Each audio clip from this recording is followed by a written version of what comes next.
Life's a bianca, so me and Kelly create the funkra. Don't interrupt me during me mantra. I think it's a very powerful story to tell, and I think it's going to be very important for people to watch it. Everything seems like it's going to be all right until the very end, when everything goes horribly wrong. Whoa, whoa, whoa! You know, everybody was young once, and everybody thought they were indestructible at one time. You see them acting like they're big shots, they're big gangsters, but in truth, they were kids. The decision's been made. For a 15-year-old innocent to be murdered in such a callous way. I would never rat you guys out. It was heartbreaking.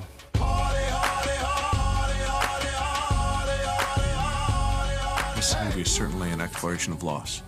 Loss of a child's life, loss of youth, loss of a certain lifestyle that people can never live again and probably shouldn't in the first place.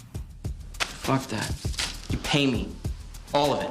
I really enjoyed this script for a lot of reasons, one of which was because I was already familiar with the story, and I guess because it was involving kids that are my age. I was interested like everybody was. After reading the script, my reaction was, this is a story that people should hear. Because it's not just about gangs or drugs or bad kids, it's about family and, you know, lack thereof. Nick handled this material so well, and I cared about these people. And they're not necessarily likable. And I think that's the quality that I responded to the most. When I read the script that he had written, I was heartbroken. I was just heartbroken for all of them, quite frankly.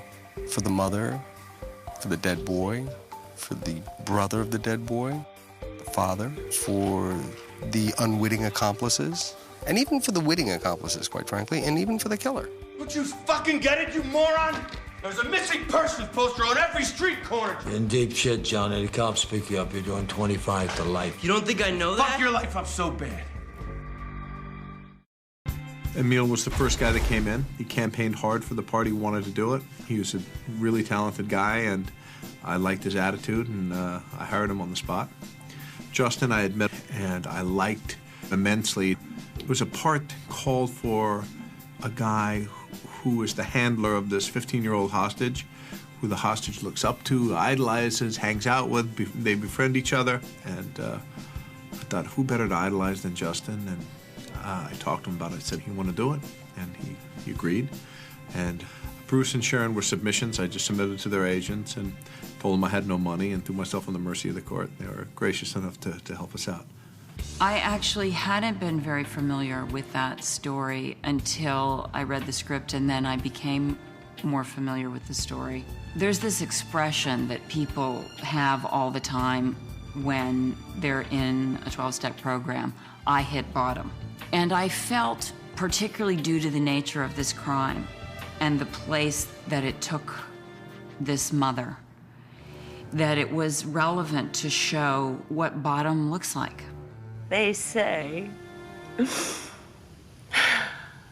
there's a reason for everything. Well,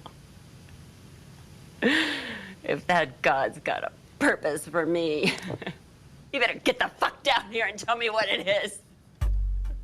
I'm playing Johnny Truelove, so I did as much research as I thought would help me.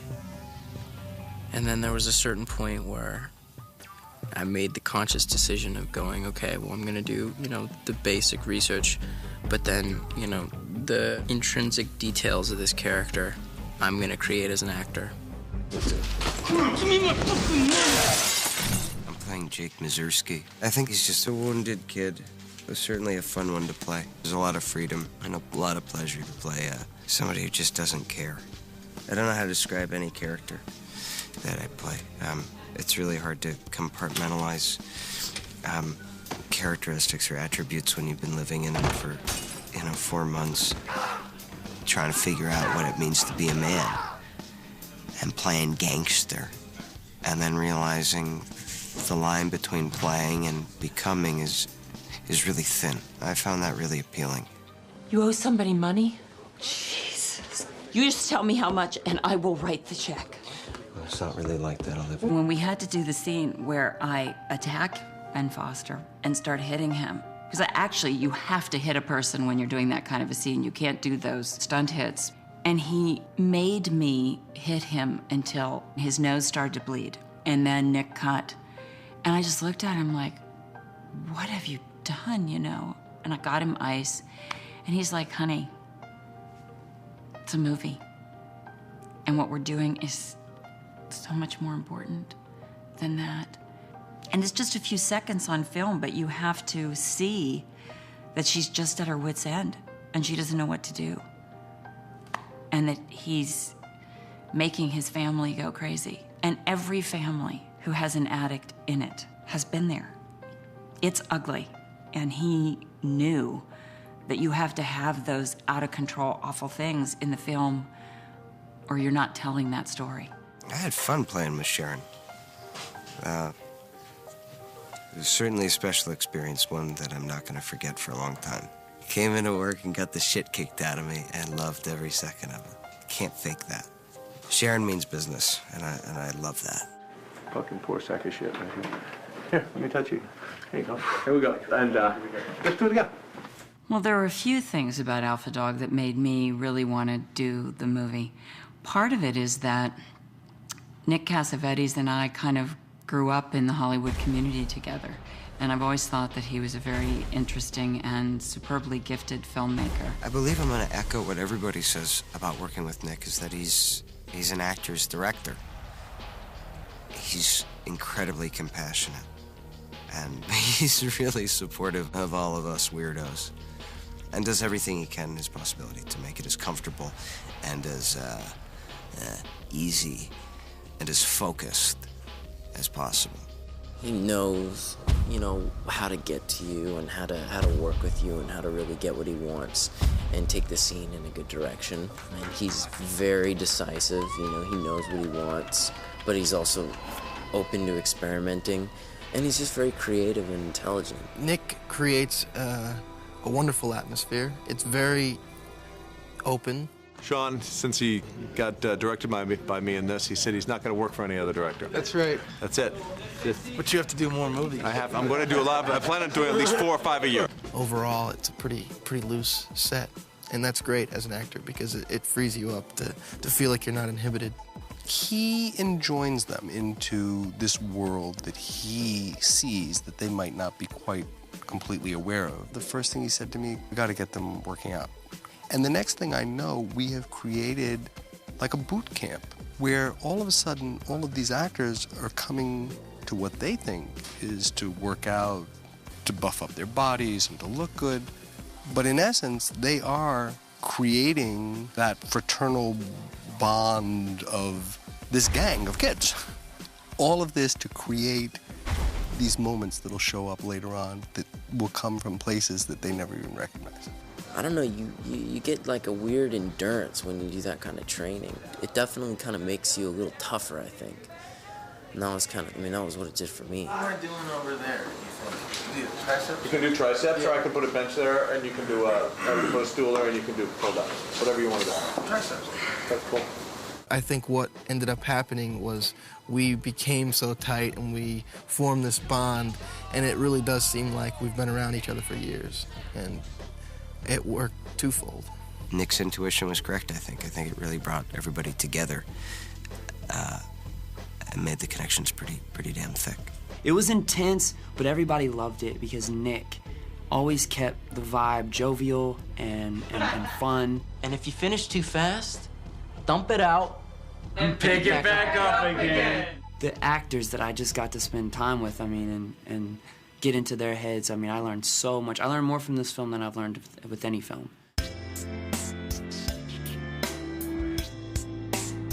I think the most relevant thing that we can take away from the movie is that by not being present and compassionate with one another and with our children, we're teaching our children that they're supposed to behave as adults, as children. We're stealing their childhoods. Kids are supposed to be kids. They're children. Let them have their childhood. There's a kid that lost his life. He's 15 years old, never really going to have a chance to be who he was. His life was taken away. Really, I would hope that maybe we just catch a glimpse of the kid. It's a tough story to sit through, you know? I mean, it doesn't leave you with a resolve, but I think that's what's so special about this film, is that it lets you choose your own resolve. It lets you create that if you choose to. Have women and will travel, she will straddle, saddle up bitches, cause this is a real battle. I think at the end of the day, you'll see these characters and you'll say, they're not bad kids. Nobody wanted this to happen. It's ignorance and it's naivety of not understanding the consequences of life and death. No matter where you go, no matter what you do, I'm gonna hunt you down. Any chance that people are gonna have to learn from this movie is a good thing, you know, and I don't think that it should be like shunned or hidden, you know. I think that people should take what they can from that.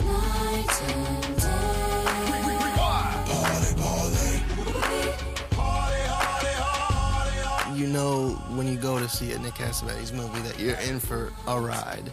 Nick has this ability to rip your heart out in a lot of his movies. There's always seems to be some sort of major event, and this has that, and it's touching. We the party people night and day. Living crazy is the only way.